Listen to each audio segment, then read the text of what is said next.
Hi, I'm Leena Rao. Welcome to CrunchWeek, where we talk about this week's most interesting and exciting stories. I'm joined by Colleen Taylor and Anthony Ha, my colleagues. This was a huge week for news, actually. Anthony, you're going to lead off with Google Reader being shut down. Yeah. Either you hate this news or you love this. Well, it'd be weird if you loved it. That would just seem kind of mean. I don't even or use you're it. indifferent, vastly indifferent to it. I think MG Siegler loves it. Yeah, he does. Or he's just trolling us. That's true. So yeah, well, it was sort of interesting. First of all, just the way it was announced, because it was like, oh, we're like sunsetting some some products, which Google sort of does these occasional, posts now, just saying, hey, we're shutting these things down. And like the third or fourth or fifth on the list was, oh, by the way, we're shutting Google Reader down, which I think, a lot of people were really, well. When I say a lot of it seemed like there was a lot of, sort of complaining about it, both on Twitter and in the TechCrunch chat room. And I think it was both kind of, upsetting just for people, a lot of people use it to track their news, but that it was also kind of, probably the most high profile of the, consumer RSS readers. So it kind of makes you think, oh, okay, as a consumer technology, is, RSS, I guess, has never really sort of become that big, and so this was sort of a sign that it's kind of dying off, or at least hit a speed bump.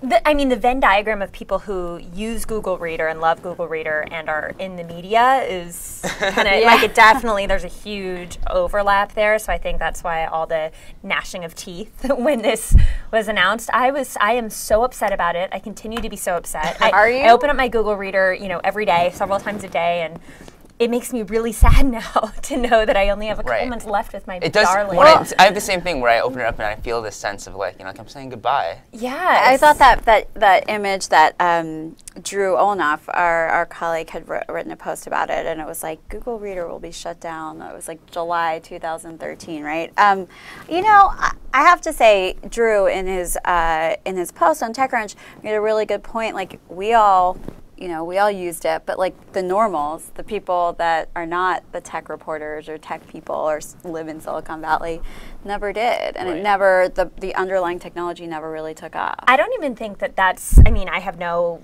insight, no insider insight into this, because, full disclosure, my spouse works at Google, but on something completely different from Reader.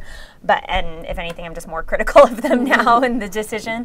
But I don't think that Google cares whether mainstream likes it or not. Of course, they're not going to shut down Gmail, but my mom, to use the proverbial thing, used iGoogle, and they're shut that down. Yeah, I think it's just if they don't have the internal resources, I don't think people had been updating Google Reader. No one inside the company was working on it. It just wasn't a priority for the staff. But do you think that it wasn't a priority because people weren't using it? I don't know. Like, you have to think that they're shifting their resources to things that people, like Gmail is hugely used every day, so they would put a lot of resources and a huge team behind it, or AdSense, or I guess now Google Plus, so it's yet to be determined whether people are using that.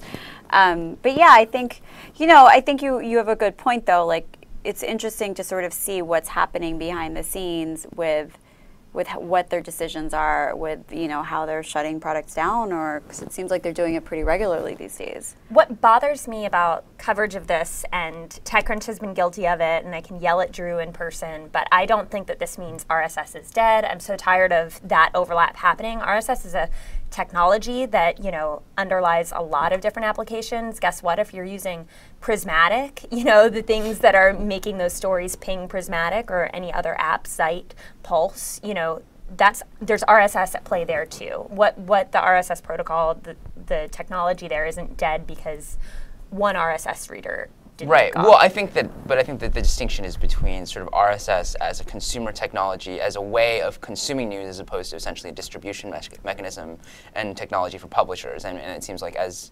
a consumer technology, not that it's dead, but it still continues to not really take off, I think. Right, in terms of awareness and on the consumer side, the consumer doesn't want to consume RSS feeds. Right, or that it's a fairly small group of consumers. Maybe and I think sort of one of the other interesting things about the news has been all these sort of other.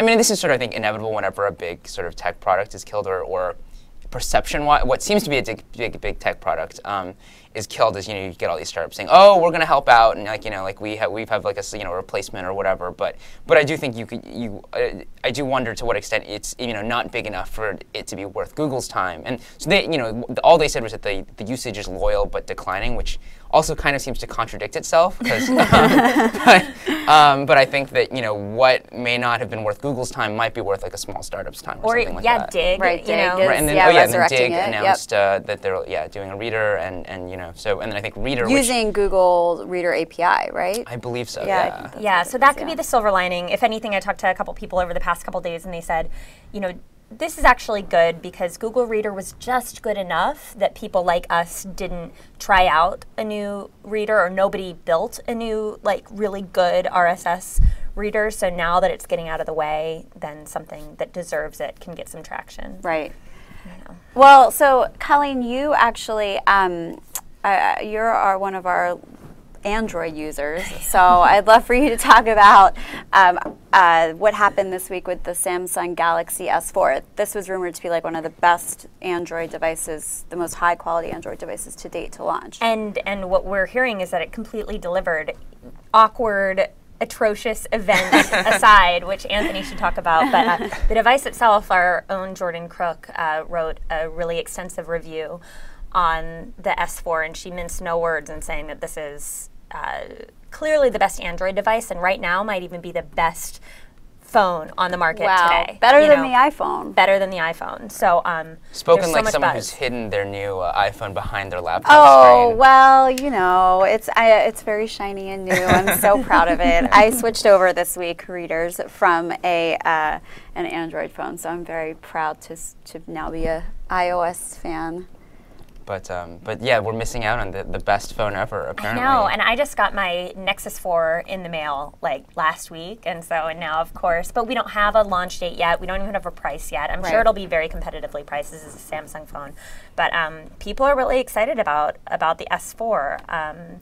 But it seems like on the marketing side of things, Samsung still doesn't quite have the cool touch. Yeah, tell us about that launch. Well, I think it was one of those things where I watched the video again, and it maybe wasn't quite as bad as it, but I think it was just a very odd setup and context. So that the event was at the Radio City Music Hall, and I think about maybe like a certain at least it's about 58 minutes into the live stream, I think, but some of that was dead. So I don't think it was actually an hour into the presentation or into the event. They just started to bring out Broadway actors to reenact scenes that would sort of illustrate the use cases for the phone, which is already a strange idea. But then I think that to feel like they could sell it and seem cool was that they also did it in this kind of weird kind of winky way, it's kind of exaggeratedly bad, but that didn't make it okay. They just made it really awkward. You would think that they would have taken a step from the Apple launches. Those launches are so seamless. They're so I don't know if the right word is classy. They don't seem overdone. Right. They're just hyped up enough.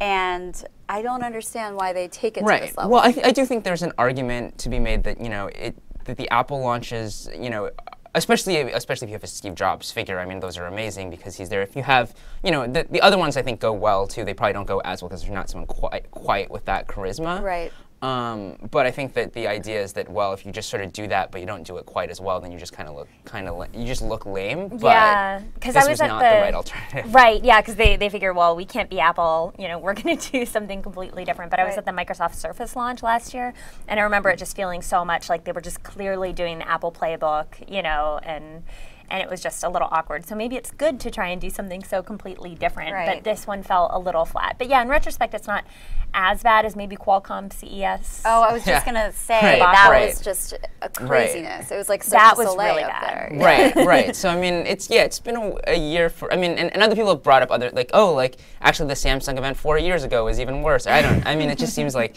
I think that if you wanted to find examples of terrible presentations, that you can find a lot of them. But I think it was the combination of this incredibly high-profile event with just this really weird and confusing presentation. Well, I want to move on to the big Friday news of the week. I feel like we always end up featuring some big piece of news that hits on a Friday, but it was Dropbox acquiring the much hyped about email overload savior Mailbox. it was a big acquisition, and so that hit newswires this morning. A lot, has been sort of speculated that they're making a big push into other types of services now, maybe email overload, also like pushing mobile, which has been a huge growth area for them.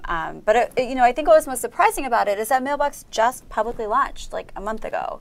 So, and they still have this waiting list of people trying to get on. Right. That's like 500,000 people long. But it's just, it was surprising that Mailbox didn't want to wait a little bit longer to see, if they gained any traction or if they could be an independent startup that worked out, on their own.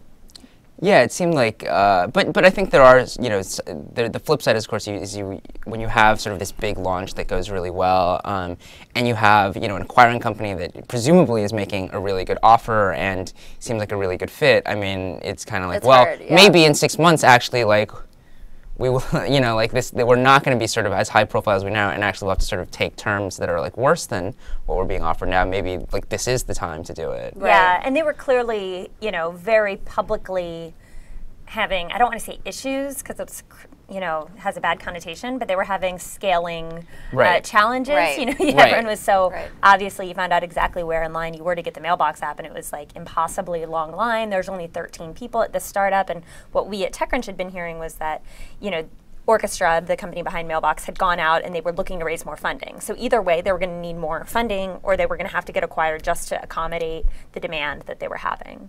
And it seems that while they were out talking to people, Dropbox made an offer they couldn't refuse. Right. So I hope that the app, right now the plan is that it will stay around, they're not going to shut it down. Given the consumer interest, it seems like it would be really crazy to just treat this as like a talent acquisition. In the sense like it is. No, I don't think it's not. Yeah, and I think they definitely want to keep it. And you have to wonder who else was looking at them, because clearly, I'm sure there was a couple other companies out there that were interested if it was gaining this much traction. And imagine it's just iOS; they haven't even hit Android yet. So yeah, I'm sure that there were. I'm certain that there were many different people. So the big question is, like, will you go to the top of, like, will the wait list be over now that Dropbox has acquired them? Will all the 500,000 people or whoever it is that are waiting? I'm sure that it'll get cleared more quickly. iPhone, so I want to get it right away. You have to. I would imagine that this, given the time frame, this probably came through very quickly, and I don't think tomorrow everyone's going to get. Well, I want it tomorrow. But I would expect that people would get that they'll start going through the list more quickly, or that it'll just a couple maybe a month from now they'll be like, oh, okay, actually it's just completely open now or something like that. Well, definitely tune in next week for the next week's version of Crunch Week.